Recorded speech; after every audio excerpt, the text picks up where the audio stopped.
ఇక డీటెయిల్ చూస్తే నాంపల్లిలో ఫర్నిచర్ షాపులో అగ్ని ప్రమాదం జరిగి 19 గంటలు దాటినా మంటలు ఇంకా అదుపులోకి రాలేదు. దీంతో రెస్క్యూ టీమ్ జేసీబీతో సెల్లార్కు రంధ్రాలు చేసి ఫైర్ ఇంజిన్ల సహాయంతో నీటిని పంపిస్తున్నారు. అయితే సెల్లార్లో భారీగా ఫర్నిచర్ సామాగ్రి ఉండడంతో మంటలు ఎగిసిపడుతున్నాయి. అటు భవనం సేఫ్టీపై అధికారులు అనుమానం వ్యక్తం చేస్తున్నారు. ఇక కాసేపట్లో జేఎన్టీయూ ఇంజనీర్ నిపుణులు బృందం నాంపల్లికి చేరుకోనుంది. బిల్డింగ్ ను పరిశీలించి నివేదిక ఇవ్వనున్నారు.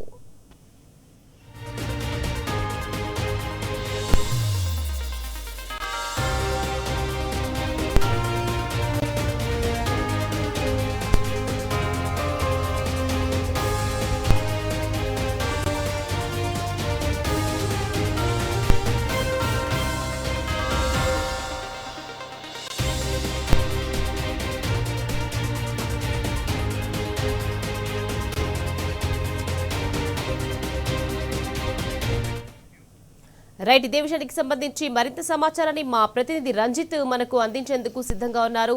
రంజిత్, చెప్పండి. ఇక నాంపల్లిలో ఫర్నిచర్ షాప్ లో అగ్ని ప్రమాదం జరిగి 19 గంటలు దాటినా ఇంకా మంటలు అదుపులోకి రాలేదు. ఇంకా ఎంత సమయం పట్టే అవకాశం ఉందంటారు రంజిత్?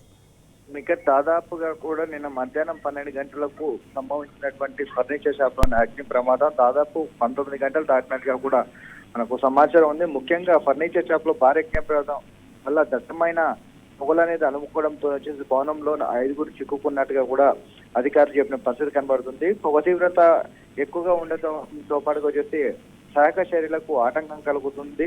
2 సెల్లార్లు ఉండడం వల్ల భారీగా ఫర్నిచర్ డంప్ కావడము, గత 2 రోజుల క్రితమే దానికి సంబంధించినటువంటి ఫర్నిచర్ తీసుకోవచ్చు, అంటే దానికి సంబంధించిన డ్రా మెటీరియల్ కావచ్చు, దానికి సంబంధించిన వాటన్ని కూడా 2 సెల్లర్లకు కూడా డంప్ చేసిన వాళ్ళకు కూడా అధిక మొత్తంలో కూడా దానికి సంబంధించిన మెటీరియల్ ఉందని చెప్తున్నారు. దాదాపు దీంట్లో 200 మంది సిబ్బందితోనే రెస్క్యూ ఆపరేషన్ చేస్తున్నారు. దీంట్లో ప్రధానంగా చూసుకున్నట్లయితే డిఆర్ఎఫ్, ఎన్డీఆర్ఎఫ్, ఎస్డీఆర్ఎఫ్, దాంతో పాటుగా హైడ్రా, దాంతో పాటుగా అగ్నిమాపక సిబ్బంది, లా అండ్ ఆర్డర్ సిబ్బంది, వీళ్ళందరితో పాటుగా వచ్చేసి స్పెషల్ పోలీసు కూడా దీంట్లో పనిచేస్తున్నారు. దాదాపు 200 మంది కూడా ఈ రెస్క్యూ ఆపరేషన్ లో చేస్తున్నారు. కాకపోతే ఇది దాదాపు 19 గంటలుగా ఈ భవనం అనేది తగలబడుతున్నది. దీని యొక్క స్టేటస్ ఏందనే విషయాన్ని తెలుసుకోవడానికి కూడా నాంపల్లి జేఎన్టీకి సంబంధించిన ఇంజనీరింగ్ టీము మరి కాసేపట్లో, అంటే దాదాపు 12 గంటల తర్వాత అక్కడికి వచ్చే అవకాశాలు ఉన్నాయి.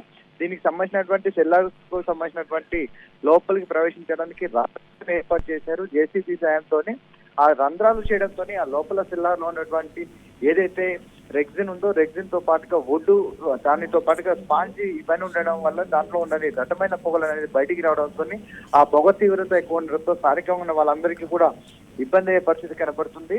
దీంట్లో ముఖ్యంగా చూసుకున్నట్లయితే ఇతిహాజ్ కావచ్చు, హబీబ్ కావచ్చు, దాంతో పాటుగా ఇద్దరు చిన్నారులు, వాళ్ళతో పాటుగా బేబీ, ఈ మొత్తం 5 ఎవరైతే ఉన్నారో వాళ్ళందరి యొక్క దాంట్లో చిక్కిపోయిన వాళ్ళ స్టేటస్ అనేది కూడా దాదాపు 19 గంటల నుంచి తెలియక ప్రశ్నాంశం అయిపోయింది. దాంతో పాటు చూసినట్లయితే ఆ కుటుంబ సభ్యులందరూ కూడా రోధిస్తున్న పరిస్థితి. దాదాపు నిన్న సాయంకాలం 6 గంటల నుంచి ఇప్పటి వరకు కూడా వాళ్ళు దాదాపు కుటుంబ సభ్యులందరూ కూడా అక్కడే కూర్చొని పడిగాపులు కాస్తూ ఆ లోపల ఉన్న వాళ్ళ పరిస్థితి ఏందనేది కూడా ఆందోళన చేస్తున్న పరిస్థితి కనబడుతుంది. మొత్తానికి చూసుకున్నట్లయితే దీంట్లో ఏదైతే ఫర్నిచర్ షాప్ ఉందో ఆ ఫర్నిచర్ షాప్ తో పాటుగా వచ్చేసి దాంట్లో ఉన్నటువంటి బర్నింగ్ అయ్యేటువంటి డ్రా మెటీరియల్ కావచ్చు,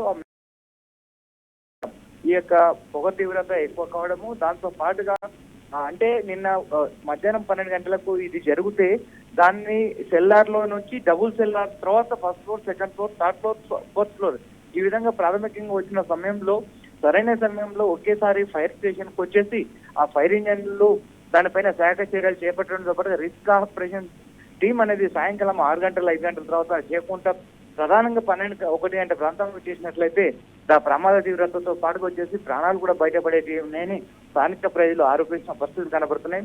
ఏది ఏమైనప్పటికీ కూడా 20 గంటల కానుంచి కూడా లబోదిబోమని మొత్తుకుంటున్నటువంటి బాధిత కుటుంబాలు దానిపైన కనీసం అంటే చర్యగా అన్ని టెక్నికల్ గా అన్ని ఎక్విప్మెంట్స్ ఉన్నాయి, అన్ని శాఖ చర్యలు చేపడుతున్నామన్నా సరే ప్రాథమికంగా 20 గంటలైనా సరే ఒక దిశ లేని పరిస్థితి అనేది కూడా ప్రభుత్వం ఉందని చెప్పేసి బాధిత కుటుంబాలు ఆగ్రహం వ్యక్తం చేస్తున్నాయి.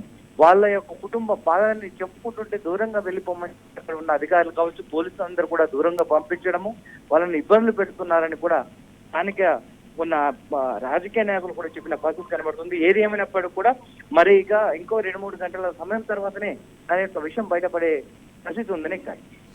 Right, thank you Ranjith.